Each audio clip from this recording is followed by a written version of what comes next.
here we have the one known as the olive whip snake, or grass snake, or sand snake, as the case may be, depending on where you are. This one's sitting quite nicely here in the sun.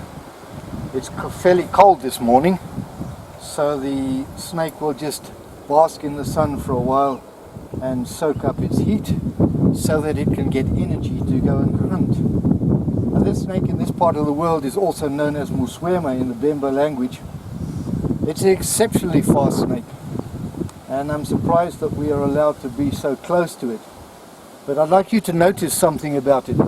If you look at this snake, many people mistake this snake for a black mamba. Now, a black mamba is not shiny like this snake. You can see there the reflection of the sun off of the scales. But the black mamba does sit with its head above the ground. But if you look very carefully, if we can get close enough, the shape of the head of this snake is very different to a black mamba. Of course, when they're moving at speed through grass, it's very difficult to pick up these differences. And this snake easily moves as fast as the equivalent size black mamba. Black mambas too, they move with large sweeping movements, where you'll see this one, if we can get it up to speed, if it goes up to speed, it will move almost in a straight line with very little curvature in its body and parts of its body. I'm going to get closer now and see if I can pick it up. The snake has seen me, just being a bit cautious.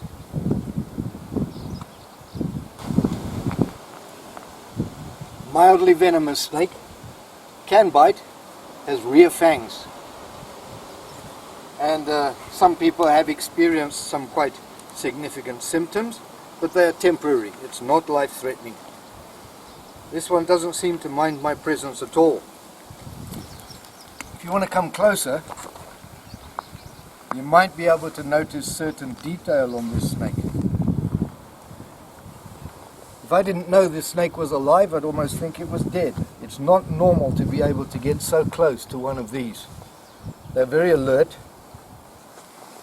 but you might be able to see, running along the whole length of its body, there is a line of very thin, elongated scales along its back. One of the ways you also know an olive whip snake and not a black mamba.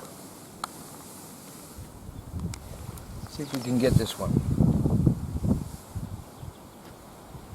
It's very cold. Maybe that's why it's not so alert. Here we go. The snake might start going wild in a minute or two. We'll see. But they are a nice, slender, agile snake. They are the largest of the snakes of this genus, which in this case is Psammophis. This one is Psammophis mossambicus.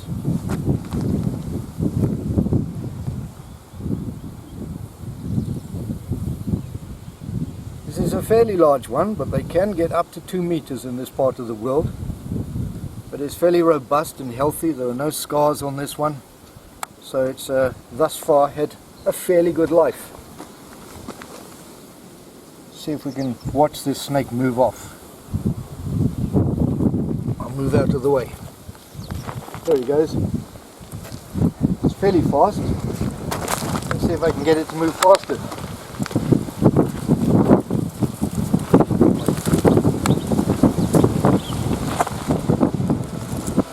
The snake occasionally stops and puts its head up. There it's looking. It knows what it's looking at. They've got fairly good eyesight. So this is a typical pose for one of these snakes.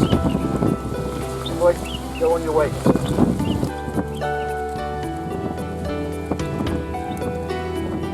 we go. See how beautifully it glides